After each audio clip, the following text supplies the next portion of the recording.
월세가 조금 생겼다고 해서 건강보험료가 갑자기 수십만 원이나 올라간다는 얘기 들으신 적 있으신가요? 또는 자녀의 직장보험에 피부양자로 등록돼 있었는데 어느 날 갑자기 자격이 박탈됐다는 통보를 받은 분도 계실 겁니다.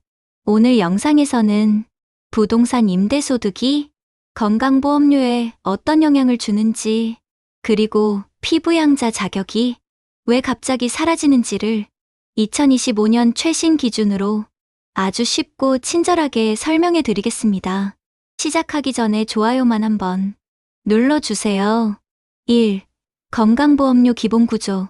건강보험료는 가입 유형에 따라 부과 방식이 달라집니다. 크게 세 가지 유형이 있어요. 첫째, 직장가입자. 회사 다니는 분들이며 급여에 따라 보험료가 자동으로 계산되어 나갑니다. 둘째, 지역가입자. 자영업자나 은퇴하신 분들이 대부분 해당되며 이 경우에는 소득, 재산, 자동차 보유 여부까지 고려해서 보험료가 산정됩니다. 셋째, 피부양자. 자녀의 직장보험에 등록된 부모님들이 주로 여기에 해당되고 이 경우 별도의 보험료를 내지 않아도 됩니다. 하지만 임대소득이 생기면 이 구조가 달라지기 시작합니다. 단순히 소득이 늘었다는 이유만으로 보험료가 부과되거나 피부양자 자격이 사라질 수 있는 것이죠. 이 임대소득이란 무엇인가? 우리가 흔히 말하는 임대소득은 크게 두 가지입니다. 하나는 월세, 또 하나는 전세 보증금에서 발생하는 반주임대료입니다. 예를 들어 아파트 한 채를 가지고 있고 월 100만 원씩 월세를 받는다면 이런 경우 연간 1200만 원의 임대소득이 생긴 것으로 계산됩니다. 전세는 직접 월 수입이 발생하는 건 아니지만 보증금이 일정 금액 이상이면 정부는 그 금액에 대해 이자가 발생한다고 보고 간주임대료라는 개념으로 소득을 계산합니다.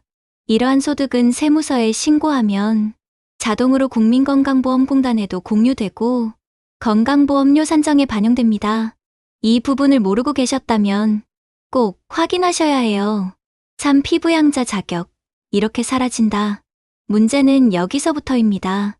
자녀의 직장건강보험에 피부양자로 등록된 부모님들이 일정 금액 이상의 소득을 올리면 그 자격을 잃게 됩니다.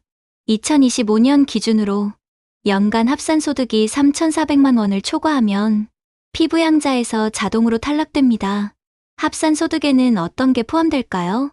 월세 수입, 전세 보증금의 간주임대료, 금융소득, 이자 배당, 연금소득, 이렇게 다양한 소득이 모두 포함됩니다. 피부양자 자격이 박탈되면 자동으로 지역가입자로 전환되고 그때부터는 매달 건강보험료를 본인이 부담해야 합니다. 이건 단순한 행정 절차가 아니라 생활비에 직접적인 영향을 주는 변화입니다. 정리하면 일정 소득 이상이 되면 자동으로 피부양자 자격에서 제외되고 매달 보험료를 직접 내야 하는 구조로 바뀐다는 겁니다. 사실제 사례로 보는 보험료 변화, 좀 더 구체적인 이해를 돕기 위해 실제 사례를 소개해 드릴게요. 서울에 거주하는 72세 박철현 어르신은 자녀의 직장보험에 피부양자로 등록되어 있었습니다. 하지만 은퇴 후 본인 명의 아파트를 월세로 전환하면서 월 120만 원의 임대소득이 발생했습니다.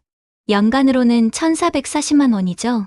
또한 박 어르신은 국민연금으로 연 1,800만 원, 이자 소득으로 200만 원을 수령하고 있었고 그 결과 소득 총액이 3,440만 원을 넘게 되었습니다.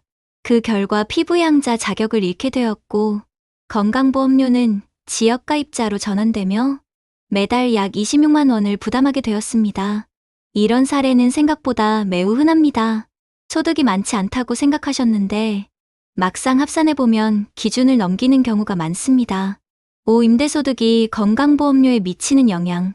그럼 임대소득이 생기면 실제로 건강보험료는 얼마나 오를까요? 실제 보험료는 소득 구간에 따라 이 정도로 차이가 납니다. 한번 살펴보시죠. 임대소득 연 1,000만 원 약 9만 원대 보험료, 임대소득 연 2천만 원 약 15에서 18만 원대, 임대소득 연 3천만 원 약 22만 원에서 25만 원대. 물론 이는 개인의 재산, 자동차 보유 여부에 따라 달라질 수 있습니다.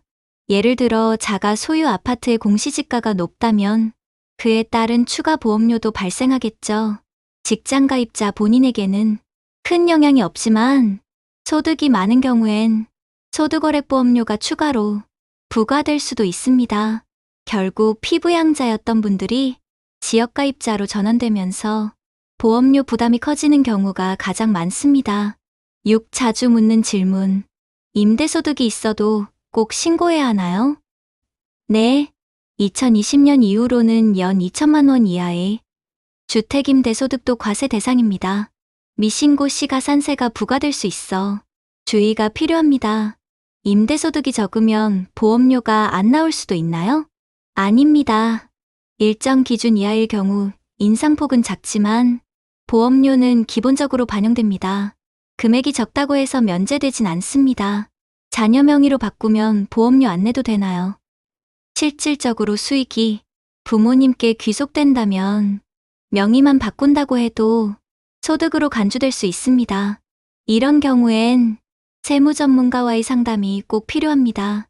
분리과세를 선택하면 보험료엔 영향이 없나요? 아닙니다.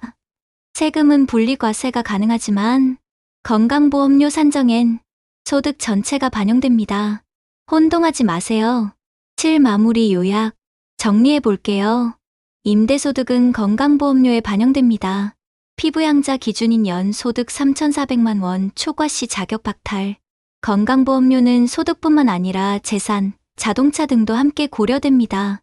우리 부모님 세대가 뜻하지 않게 보험료 폭탄을 맞지 않도록 오늘 영상에서 알려드린 기준과 방법을 꼭 확인해 보시길 바랍니다. 영상이 도움되셨다면 좋아요와 구독, 알림 설정 부탁드리고요.